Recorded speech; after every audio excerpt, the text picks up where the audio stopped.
ಎಲ್ರಿಗೂ ಶುಭೋದಯ. ನನ್ನ ತಾಯ್ತನದ ಜರ್ನಿ ಶುರುವಾದಾಗಿನಿಂದ ಪ್ರತಿನಿತ್ಯವೂ ಹೊಸದು. ಎಷ್ಟೋ ವಿಷಯಗಳನ್ನ ಮರೀತಿದ್ದೀನಿ, ಮತ್ತಷ್ಟು ವಿಷಯಗಳನ್ನ ಕಲಿತಾ ಇದ್ದೀನಿ.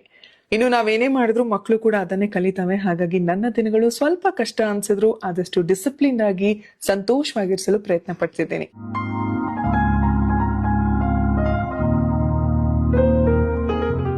ಇನ್ನು ನನ್ನ ಪುಟ್ಟ ಸ್ಕಿನ್ ಕೇರ್ ರೂಟೀನ್ ಮುಗಿಸಿ ಸೀದಾ ಅಡುಗೆ ಮನೆಗೆ ಬರ್ತೀನಿ.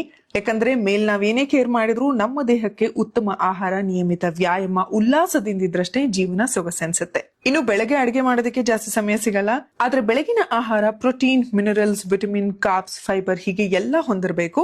ಜೊತೆಗೆ ಕ್ವಿಕ್ ಆಗಿ ಆಗಬೇಕು. ಸೊ ನನ್ನ ಹೆಲ್ದಿ ಮಾರ್ನಿಂಗ್ ಬ್ರೇಕ್ಫಾಸ್ಟ್ ಗೆ ನನ್ನ ಚಾಯ್ಸ್ ಮಿಲ್ಲೆಟ್ಸ್ ಚೂರ್ಣಂ. ಇನ್ನು ನನ್ನ ವೆಯ್ಟ್ ಲಾಸ್ ಜರ್ನಿಗೂ ಕೂಡ ಇದು ಸಿಕ್ಕಾಪಟ್ಟೆ ಹೆಲ್ಪ್ ಮಾಡಿದೆ.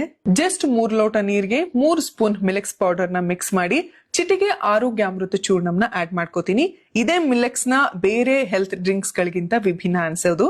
ಈಗ ಲಂಪ್ಸ್ ಬರದೇ ಇರೋ ಹಾಗೆ 5 ರಿಂದ 10 ನಿಮಿಷ ನಿಧಾನವಾಗಿ ಕುದಿಸಿದ್ರೆ ನನ್ನ ಡಯಟ್ ಫುಡ್ ರೆಡಿ. ಇನ್ನು ಇದರಲ್ಲಿ 9 ಸಿರಿಧಾನ್ಯಗಳು, ಕೆಂಪು ಅಕ್ಕಿ, ಹೆಸರು ಬೇಳೆ, ಮೆಕ್ಕೆಜೋಳ, ಬಾರ್ಲಿ, ಡ್ರೈ ಫ್ರೂಟ್ಸ್, ಚಿಯಾ ಮಖಾನದಂತಹ ಸೀಡ್ಸ್ ಇರೋದ್ರಿಂದ ಸಂಪೂರ್ಣ ಆಹಾರ ಅನ್ಸುತ್ತೆ. ಹೆಚ್ಚಿನ ಫೈಬರ್ ಅಂಶ ಇರೋದ್ರಿಂದ ನಮ್ಮ ಡೈಜೆಸ್ಟಿವ್ ಸಿಸ್ಟಮ್ಗೂ ಕೂಡ ಸಿಕ್ಕಾಪಟ್ಟೆ ಒಳ್ಳೇದು. ಇನ್ನು ನನ್ನ ಇಮ್ಯುನಿಟಿ ಪವರ್ ಹೆಚ್ಚಿಸೋದಕ್ಕೆ, ವೆಯ್ಟ್ ಮ್ಯಾನೇಜ್ಮೆಂಟ್ ಗೆ, ಇಡೀ ದಿನ ನನ್ನನ್ನ ಎನರ್ಜೆಟಿಕ್ ಆಗಿರಿಸೋದಕ್ಕೆ, ಜೊತೆಗೆ ರುಚಿಯಾದ ಬ್ರೇಕ್ಫಾಸ್ಟ್ ಗೆ ಪ್ರತಿದಿನ ಮಿಲೆಟ್ಸ್ ಚೂರ್ಣಂನ 1 ಲೋಟ ನಾನು ಕುಡಿತೀನಿ. ಇನ್ನು ನೀವು ಇದನ್ನ ಬಳಸಬೇಕು ಅಂದ್ರೆ ಹೆಚ್ಚಿನ ಮಾಹಿತಿಗಾಗಿ ಡಿಸ್ಕ್ರಿಪ್ಷನ್ ಅಥವಾ ಕ್ಯಾಪ್ಷನ್ ಚೆಕ್ ಮಾಡಿ. ಇನ್ನು ಬ್ರೇಕ್ಫಾಸ್ಟ್ ಆದ್ಮೇಲೆ ಪಾಪು ಕೆಲಸಗಳನ್ನು ಮುಗಿಸಿ ಅವ್ರು ಮಲಗಿದ ಮೇಲೆ ನನ್ನ ಚಿಕ್ಕ ಪುಟ್ಟ ಕೆಲಸಗಳು ಹಾಗೇನೆ ಎಕ್ಸರ್ಸೈಸ್ ಮುಗಿಸ್ತೀನಿ.